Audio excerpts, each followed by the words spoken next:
Right? And I'm not playing no games. Yeah.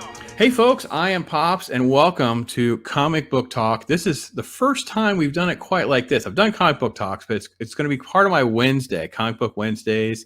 I'm going to try to bring in creators and YouTubers and things like that. And with me is Doug Bratton, a professional who's also the author of Isolation. It's a new self-published group that's put this together through Regie Collects, who's someone that I love and enjoy his content very much. He's been able to back Doug and the creative team that put this together, and it's awesome to have Doug on the show talking with us. How are you doing, man? I'm doing great, Pops. Thanks for having me on your show. I appreciate it. Well, before we get too far into it, we got to do the elevator pitch of the folks that don't know you and your art background, and kind of end it up in the, how you ended up pushing a comic book. It's a long story. The quick version is I was a newspaper and magazine cartoonist for about 15 years, and I've been a writer as well. It's my parallel profession is in the world of comics and cartooning, and I met Reggie about 2.5 years ago through his show, and after writing blogs for him, wrote a book on comic collecting with him, and then ultimately pitched him Isolation, which was a comic book passion project of mine for a number of years. I've been able to catch several of the interviews that you've done on this, and it is really interesting because I wanted to really try to tap into that a little bit, so folks hopefully are out there want to create their own content. They don't know where to start. They don't know how to navigate that. And you've been very clear about, like, listen, life kind of gets in the ways and delays things. I had this idea, but I'm keeping notes. I always kind of my finger on the pulse of this project. Then at some point, you even talked about kind of doing like a novelization. You wrote kind of an extended version of this. Talk a little bit about even trying, encouraging people about how you juggled through that to make something that how many years later actually manifested. Sure. Well, the first thing I would do to encourage anyone who has an idea of something they'd like to do is just to do it, rather than kind of wait or hope that some magical door will open. Part of breaking into any creative field is a lot of failure and hard work and rejection that comes before you make progress. So I went through that process many years ago with my syndicated comic strip. And while I was doing that daily newspaper, actually comic panel, I had other ideas that I wanted to write, and I just didn't really have the time for it. So I would just keep a notebook and I would write down ideas, and Isolation was the one that probably spoke to me the most, and I would just keep notes when I didn't have time to work on it. Years later, when I did have more time and started to really flesh it out, I wrote first an outline for Isolation, and then I wrote a draft script and a pitch. And while I was doing that, I kind of know from working in the field that it's not easy at all to get a comic published. And I realized it would probably be an easier route to go to write it as a novel. There's many more publishing companies. You don't have to, worry about having a creative team in place. So I pivoted and did write a draft novel of the first book of Isolation. And then as I was revising it, is when I met Reggie and doors opened, and I was very fortunate to already have the pitch and the script developed for that first issue. So when you talk about your notebooks, and do you think even when you're doing the cartooning, do you think that you were writing every day in some sort of capacity, whether it be the cartoon job, isolation, or other projects in general? Or are you one of these, I got to do you have set like a number? Like I say, I write this many words, pages, whatever. How do you kind of like structure yourself as far as the creative process? So when I was doing my newspaper panel, it was Mhm. different than writing isolation. Mm. When I did my newspaper panel, I would write in batches. So usually I would take 1 week. I'd always jot down notes and ideas when I had them, Mhm. but I would carve out time, usually 1 week of the month, to really heavily focus on writing. And one thing I did notice for me was that I thought clear and wrote better in the morning. I'm more of a morning person. And that was really helpful for me to notice, Mm. because I do think we have natural rhythms of when we're more creative, when we can get in a flow state a little bit easier. So when I noticed that, I carved out mornings, usually 1 week a month, to go back through my notebook and write the comics. When I was writing isolation, in part because of the amount of time that I had and when I could write, because I do have another job. Um, I would usually block off a few hours once to twice a week. And my goal wasn't a page goal, but it was a scene goal. So when I outlined isolation, it was broken down into chapters, but then into several scenes in each chapter. Mm. So my Okay. goal was always to complete one scene. That scene might be 3 pages, it might be 7 to 8 pages. It just depended. Gotcha. Okay. All right, folks. We're talking about we're talking with Doug Bratton about isolation. The links will be there in the description for you folks over at regiecollects.com/isolation. All the information is there for you to get issue number 2. And I'll tell you one thing that I really did like about this, Doug, and please pass this on to Reggie as well, was that at the bottom where you have the different cover types, you also have print runs. So you have Yes. an idea of how many copies sort of exist. You have an idea. I hate the ambiguity of the industry now. Like it's funny how when you go back and you look at some, like, I don't want to say they're good comics, but there are rare comics. Let's say the end of the Teenage Ninja Turtle run, where they're only printed maybe 9,000 copies, but now they'll tout sale numbers like it's a big heroic thing to sell 25,000. And you're like, okay, hold on a minute. So where are the print numbers? Like, how many regular issues are there? How many? Of course, they don't have any of that. Yeah. You guys are putting it all front and center, and I think that is fantastic. I've said the same thing to some of the Indiegogo guys, that I really do like the fact that there is like a tick mark. And I know it's not 100% accurate, but it gives you a pretty good idea of, Mhm. oh, it's only going to be 50 of these or 100 of these or whatever they may be. No, I speak to think that, please. I was just going to say, I think that is because Reggie comes to publishing via way of comic collector, and Mhm. content creator. And as a collector, he has those same interests and wanting to know that information. And it's very hard to get. And I understand why. Some of that is because when you do a print run, so we publish a total print run and a run for each comic. But the reality is there's a certain percentage of overage that your printer's going to do because of damaged copies. Then if you're someone like Reggie, who's a collector, who's extremely particular, you're going to pull out those damaged or not very nice copies. So all of a sudden Sure. you go from an exact number of, we're ordering X hundred or X thousand copies of this, and then the math gets tricky. But Reggie does publish the actual number that were ordered from the printer.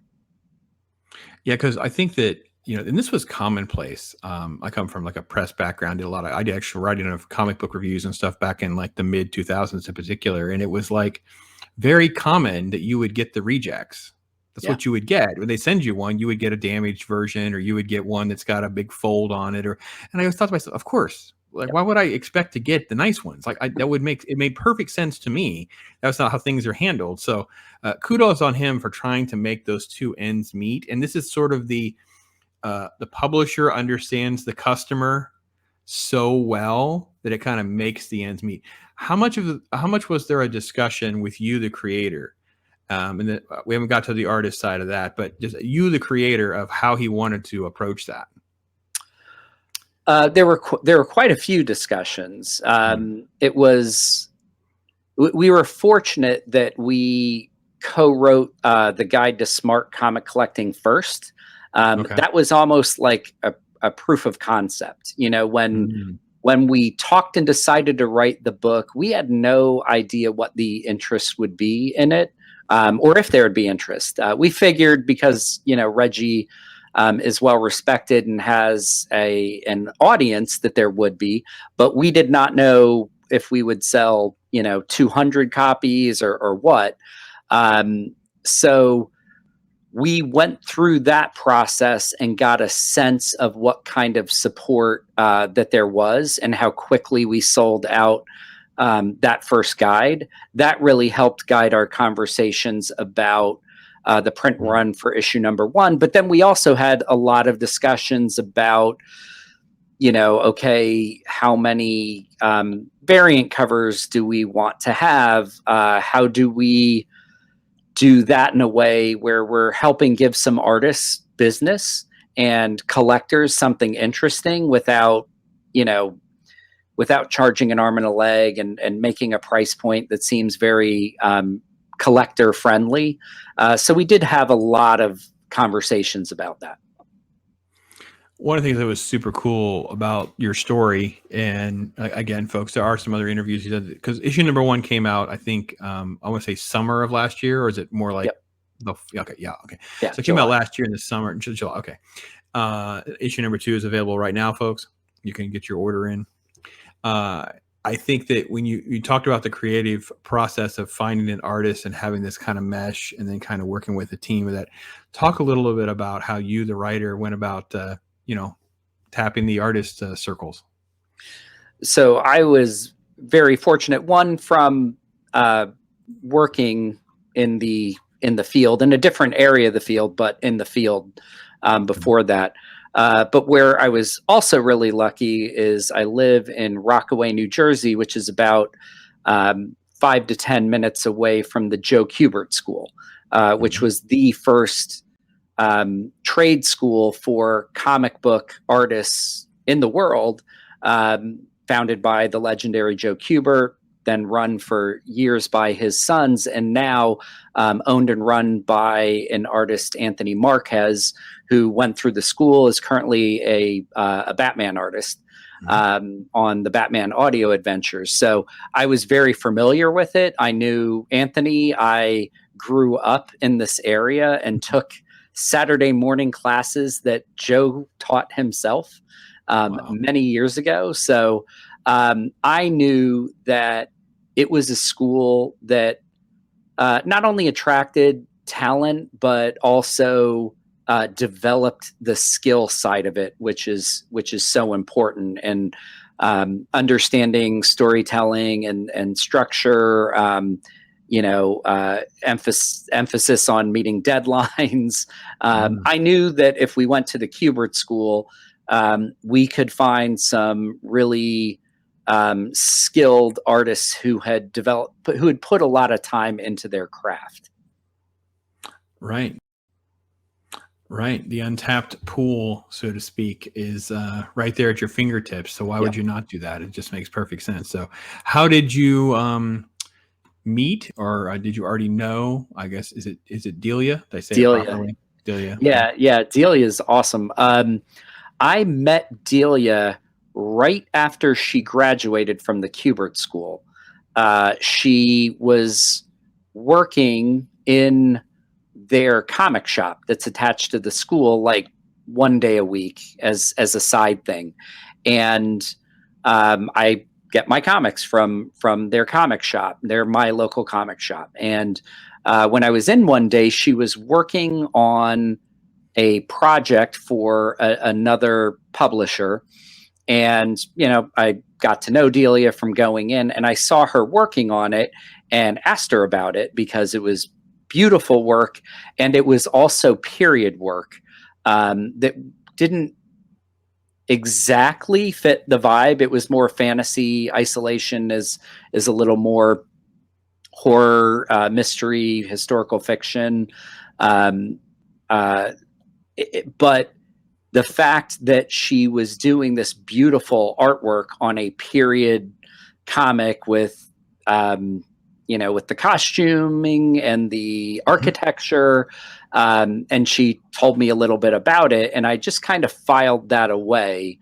And when Regie, when I pitched Isolation to Reggie and he greenlit it and wanted my help in identifying an artist, I went to Delia. And I did not tell her that I was the writer of the project in case Reggie wasn't a fan of her work. I didn't want to, create any awkwardness because I knew her. But I said, hey, I know a guy. He's recently started a publishing company. He's legitimate. He pays, he's not looking for free work. And I thought your work might be good. Do you mind if I send him some samples? And I did. And Regie loved her work. And then I set up a meeting with us and let her know that I was the writer on the project. Yeah, it's awesome. It's awesome.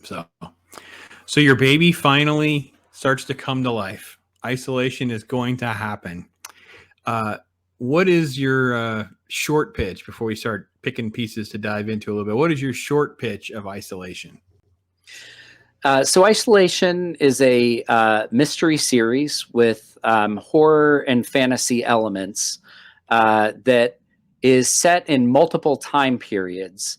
And it's about a secretive hidden community and 3 different eras of extreme murder in that community.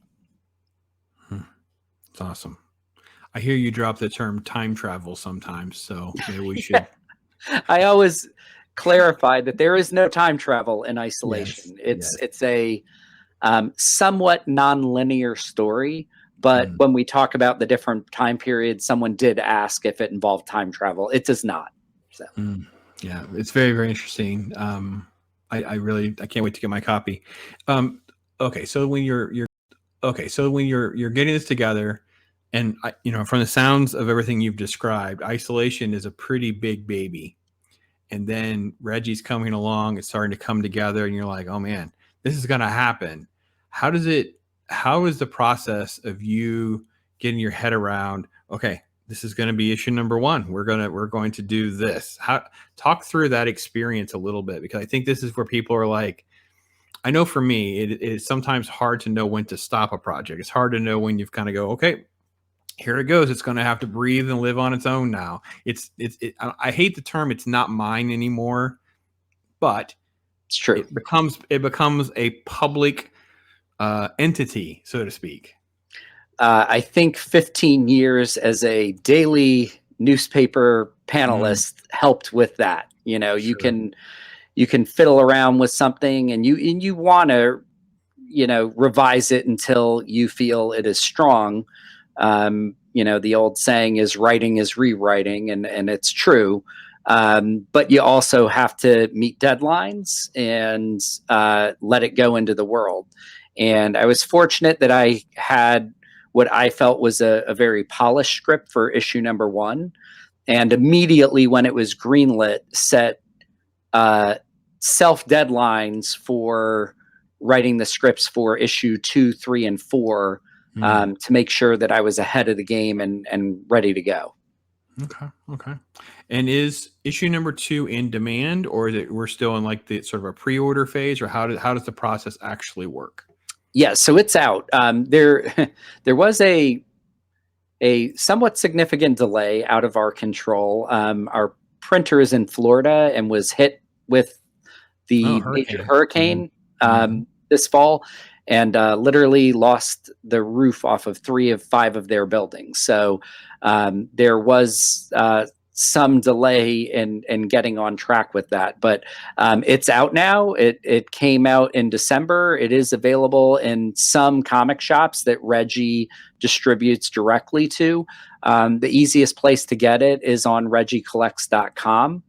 And I will say 2 things that will be, your viewers will hear this before most. One, Regie has put a free digital copy of issue number 1 now on his site, I believe, for the month of February. So if anybody's interested in reading it to see if they're interested in continuing or buying it, they can do so on his website for free right now.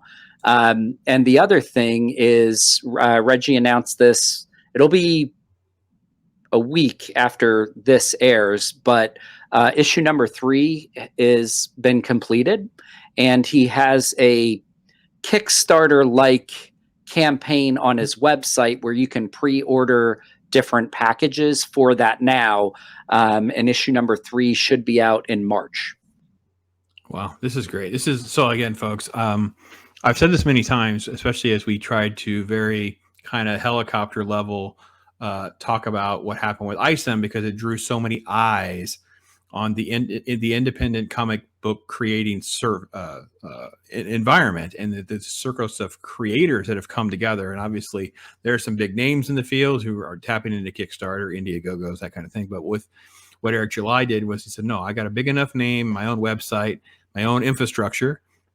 And I forget how I ended up finding out about this through Regie, but it was like, oh my gosh, we're turning some corners. We're turning some corners where folks are like, listen, I can do, like you said, a little bit of a pre-order, because I mean, you never know. You can run into certain things where you're like, everybody wants this one and it's just gone. You know, certain people have talked about that, and yet he has the infrastructure. He started his own business. He's been doing all these kinds of things, and isolation is kind of like a perfect fit for that. So you mentioned being up through issue number 4.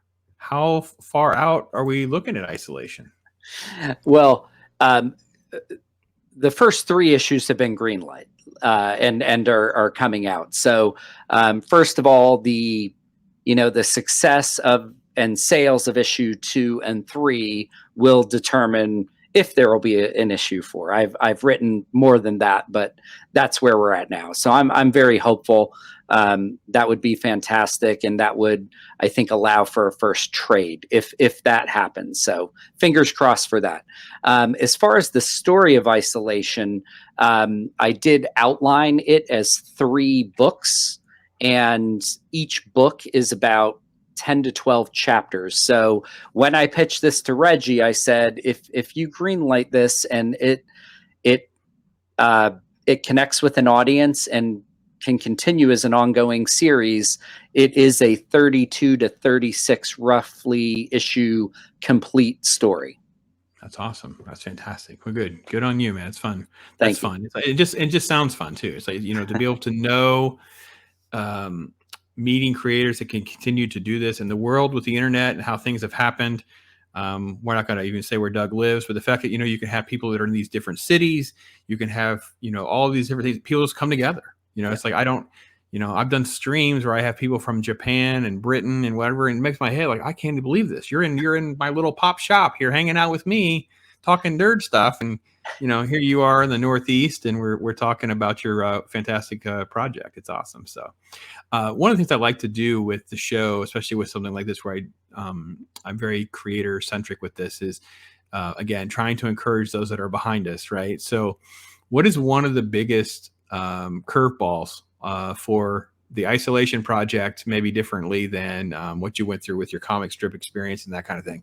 What's one of the curveballs you're like, I wish I'd known that before issue number 1, or made my life a little bit easier, or this one month I was driving my significant other completely mad, or whatever the case may be? That's a hard one. It's been a really fun process. It's obviously much more collaborative. When I did my newspaper panel, I pretty much did soup to nuts, from writing, penciling, inking, all the work in the computer, uploading files to the FTP server for the papers. So this is much less solitary, which I enjoy. I enjoy the collaborative nature of it.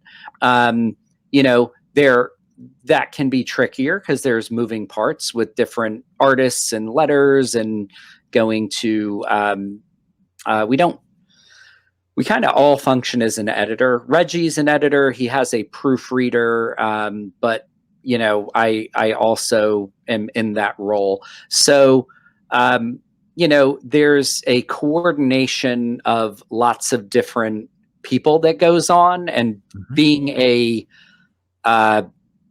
smaller new publishing company that Reggie's put together, we're not Boom Studio with a pre-press department and an editorial, and we have people filling those roles, but we're kind of all in it together, working on the project. So I've found that for the most part very enjoyable, but it's different, and it took me some getting used to, figuring out the deadlines and not quite ever knowing a print schedule is different. Wasn't used to that. I'm getting more used to that, and I understand the lead times better. That really impacts the art team more than me. The writing is a little faster, and I'm fortunate to be ahead of the game because you had a head start. Yeah, that's not fair. So. Delia would be hearing this and she'd be like, wait a minute. He had a head start. He was on issue 3 when I met him. That's not fair. No, I understand. But I think it's very important to let folks know, like if you're, especially from the writer's point of view in particular, right? It's like you're living kind of a solo life. You're trying to birth this creation into the world. It's moving forward finally. And then you realize you really are having to surrender some control because of the input from the artist, the editor, the publisher, no matter what hat you want to throw in there. Yep. And that can be part of the learning curve. And of course, if we had Regie here, he'd be going, well, then there's also this business element, which I am now a comic book publisher for, where, we did a book. That's not the same thing over here. So he'd be explaining that, because this is one of the things that I interviewed Graham Nolan, and he was like probably one of the best and most transparent on and off the air about the multitude of hats that you're putting in. It was so much easier for me to write a single issue of Batman than it is I have to market it. I have to, raise funds for it. I have to publish it. I have to keep track of this stuff. I have to ship it. I have to do, so no, I get it. I think it's a fascinating point of conversation as the world has changed very rapidly for us. It's crazy. So, all right, so let's go a little old school here for a minute. But before we do that, let's throw this up there again. Again, it's in the description, folks, because maybe some folks, they just, visually can see it, or it just clicks in your head. By the way, I will continue to chase after Regie, and Doug's going to help me because I'd love to get Regie to help me go through. People are always throwing out there that they want to get maybe a certain type of book graded. They'd like to be able to try to evaluate maybe. I've always said I'm kind of the weird person who came from reading, collecting, and investing. Like I had one foot kind of moving around all the time my whole life. I've never become. Only very rarely am I ever so attached to something because everything has a price, because I've seen the market go completely bonkers. So it's like, they announced this Batman stuff or all this DC stuff, and 2 of my Damian Wayne books sold like in a day. Wow. Could I hold on to those and make like a little? Probably. But you know what? I probably can buy them again in like 10 years if I'm that interested in having to have it again. And it's like one of those things. And Regie is proven as like an expert in this entire arena, and it's a great website, great YouTube channel, and lots of content. And it's so cool. I'm sure Doug feel the same, knowing Regie for so long, that comes across just being a super genuine guy. Like you want to be on the right team. You want to cheer for the right people, and I think that's super cool about all this. So, but let's go OG a little bit, Doug. What's like the first comic books where you were kind of like into? Like where's Doug's? What does Doug's room look like as a kid living down the street from the Joe Kubert house? Man, that's freaking that's got to be a unique situation to kind of have as a comic book fan. Yeah, absolutely. The I have an older brother, Dave, who introduced me to comics. He got into them from the Whitman 3-packs in the late 70s, but he started collecting probably around the age of 9 or 10. And the first comic that I remember seeing on a newsstand and saying, I want that, and buying it was New Teen Titans Annual #1, beautiful painted cover by George Perez. And George Perez was the artist that sold me on getting comic books. And New Teen Titans was my first run that I collected. I pretty much got it through his entire run with Marv Wolfman, and that hooked me. And I'm sure by now, at our age, you've had your chance to meet the late great George Perez. I never met George. My brother, when we were at New York Comic Con, took a New Teen Titans issue #1 and got it signed by George. Stood in the long line and got it signed for me. I never met George, unfortunately. So. Oh, I'm sorry to hear that. Yeah. I see. I was doing shows like semi-professionally before they were that crowded, so I was able to meet George and Mark. They actually signed. Actually, it's one of the ones I've kept. I probably is behind me. Actually, I got a Crisis graphic novel. Just to have them sign one just for my kids. Like, just listen, you need to know this is like one of the 5 things of why I'm into this, because it was like this quintessential thing for me. I met George a couple times, but just again, nice people, genuine people. And man, the talent level is just incredible. So that's really cool to know. I always love to know gateway drugs, like what's the entry level and things like that. It's kind of fun, right? So go ahead. No. Oh, sorry. I was just also going to say I got into some independent comics pretty young too, and the 2 that really grabbed my attention were Wendy and Richard Pini's Elf Quest, which I still just absolutely love, and Matt Wagner's Mage comic. Yeah. So. Matt Wagner's a talent, man. Matt Wagner's one of those names that just doesn't get the light. We need. I'm writing down Matt Wagner. I got to do something about. I'm going through this phase where I'm like doing just a little profile. I did one on the Crow because I'd gotten into a digital copy of Caliber Presents #1, which is the first appearance, and it's an extremely rare comic book. Forget about just condition. I haven't had this book probably since 2000s when I sold it, and regret selling it, because obviously now a graded copy of that is thousands of dollars. A raw copy of that is a few $100s. Anyway, it's only 7 pages of Crow, but I did this intricate detail showing off all these panels and pages, which may not make everybody happy that I showed off the whole book, but I'm like, please understand where it all came from and how and why it become a thing. Like, so I'm trying to figure out those, and something like Matt Wagner would be a good one to kind of showcase, like, who is Matt Wagner and why do we love him? Like, that kind of thing. So that'd be good. Good. I'm glad you name dropped that for me. That was good. So what was the pivot point with little Doug saying, I think I want to draw for a living. I think I want to tell stories and write this way. I think I want to do this. When did that happen? How'd that happen? My brother and I wrote and drew our first comic book together when I was 9 years old. And that got my parents went to direct me towards the Kubert School. And Joe Kubert,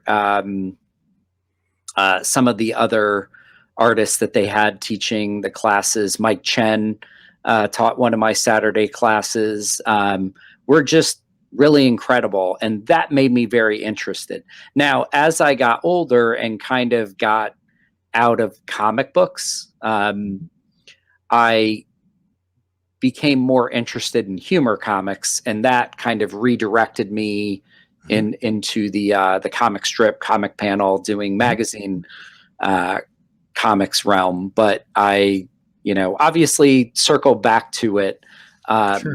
And now especially appreciate a lot of independent comics, but I would say the comic that got me back into it more than anything as an adult. My brother was always into it, so every once in a while he would give me like The Long Halloween, which I loved. But it was Neil Gaiman's Sandman when I started reading that that hooked me back into comics.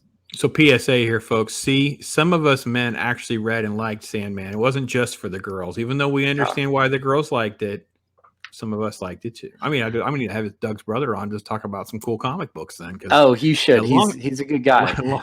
Long Halloween is a classic. It is so good. By the way, the animated version of that's a two-parter, and it actually was done pretty well.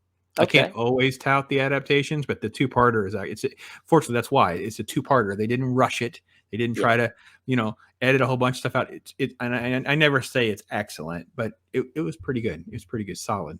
So, why do you think comics is such a great media for storytelling? Why is it comic books, not comic strips, comic books?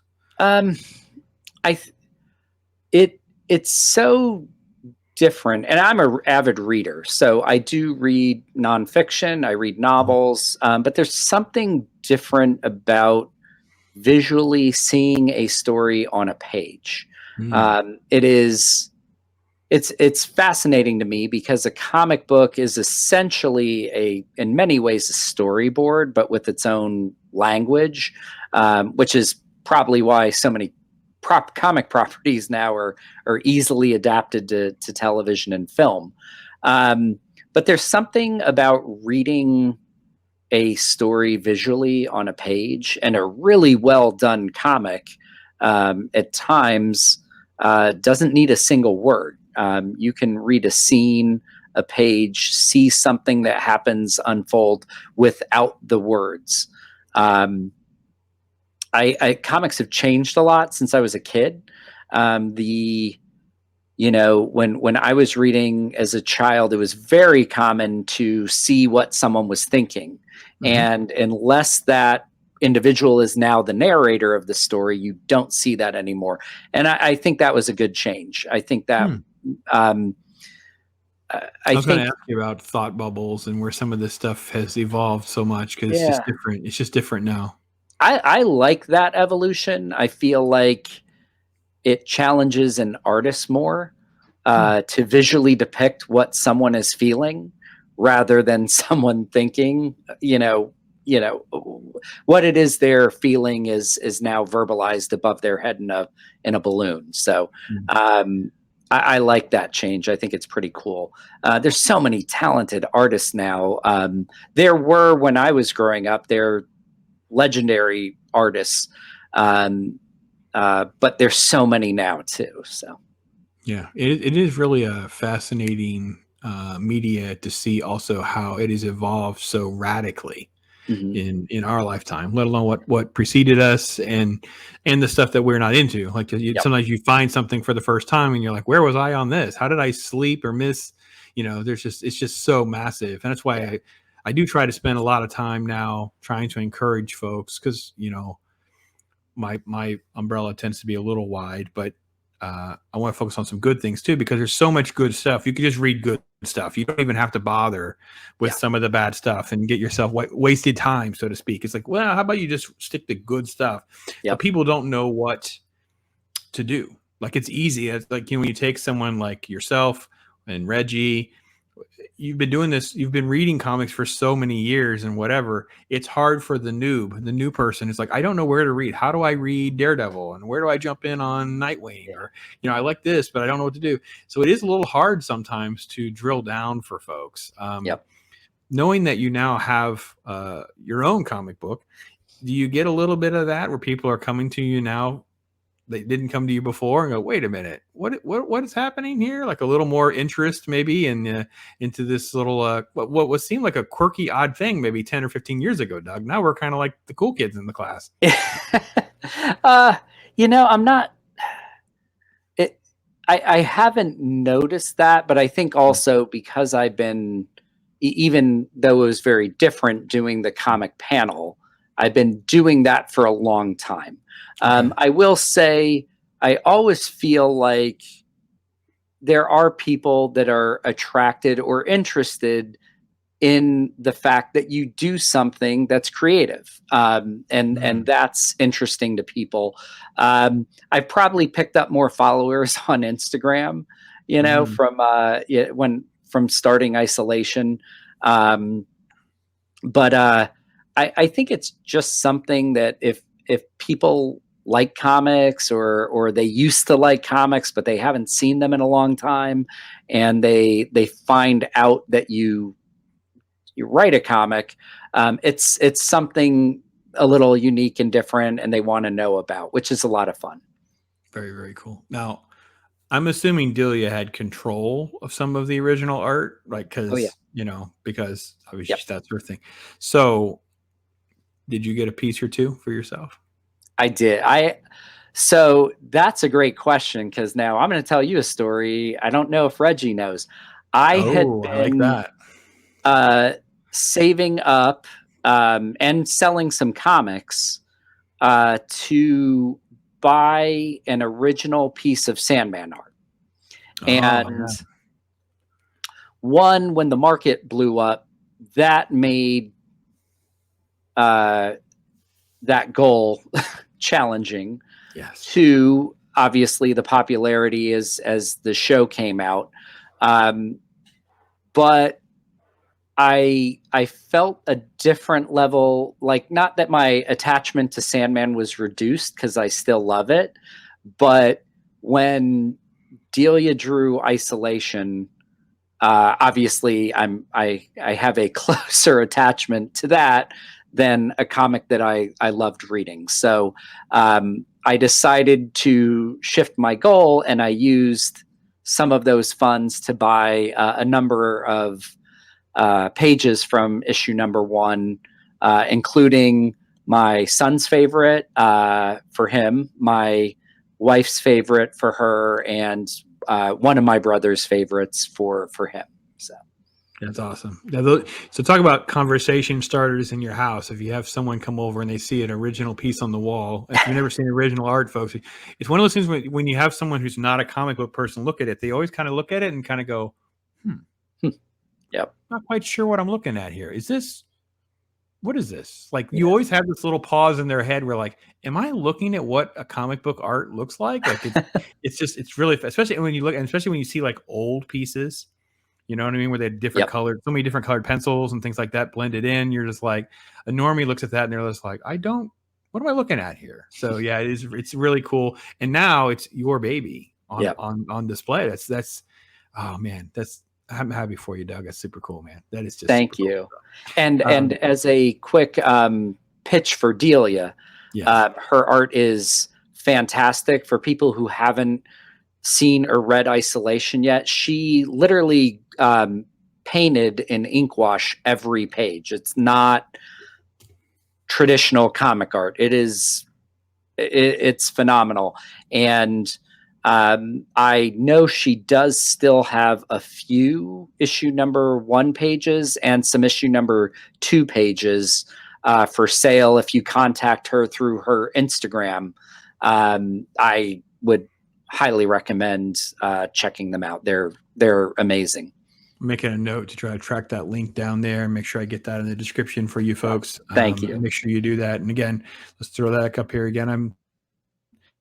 I come from, so it's one of those things, if you don't mention it at least 7 times, you haven't done your job. So let's talk about Isolation. Regie Collects /Isolation. Number 2 is in demand. They're already looking at number 3 based on how the stuff goes. So make sure you connect to something that is independently owned and created and published. Many of you out there that are watching this video have asked about that. Like, what is going to be the fallout from some of these different things in the industry and the changes? Some of you become very frustrated with some of the big 2 and where some of your heroes have gone. And I've said, listen, you just have to just kind of keep working through it. I'll do some of the heavy lifting. I always said, I'll watch or read it so you don't have to.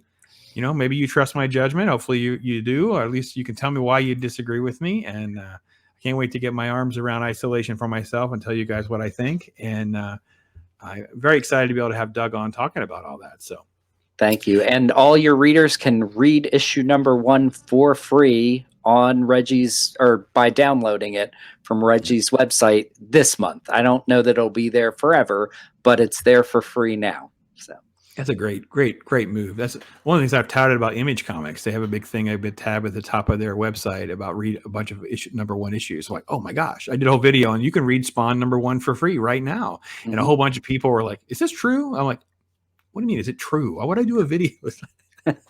I was like thrilled because there's a bunch of stuff I had never read. I just didn't like, oh, I'm not gonna. And anyhow, it's the #1 issue. If it took off, it's like it's expensive now, or it's a hassle to find, or something like that. So very, very cool. So Doug, what is I mean, this is kind of this big creative thing. You mentioned having a other job or things like that, but what is the other outlets and free time for you? I mean, it's like, are you a gamer? Is there other nerdy stuff that Doug does to kind of keep things going, or what else happens? In the Smart Guide, when we did our bio, I think I put, like, as a joke, like, in his free time, he's a executive director of a nonprofit. Like, that's my hobby. I am in my other work life in public health, and am an executive director of a nonprofit. My son and my family are very important to me, and one of my favorite things that I don't do now, because he's getting ready to graduate high school and move on to college, but for many years I was a volunteer baseball coach in our town for my son's teams, from Little League and Babe Ruth and travel team and all that. So I love baseball. So that's something else that over the years I've spent a lot of time doing locally. I have learned that while I have, like anybody who's likes doing creative things, I get lots of ideas for different projects.